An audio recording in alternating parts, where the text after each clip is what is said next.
Okay, so this wind today is absolutely unrelenting, right? The Sugar Shack has held up perfectly. These gusts are coming every 30 seconds. Have to be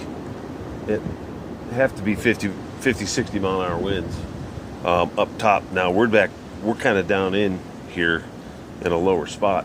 If you go up 60 feet, like to the top of the redwood tree here. It's unrelenting, man. We lost a tree down here along the tree line, cracked in half and fell.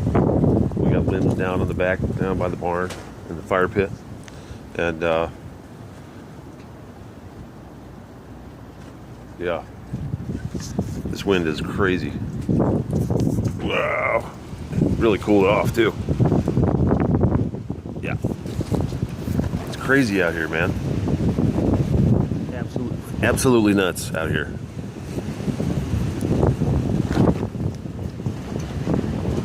Yeah.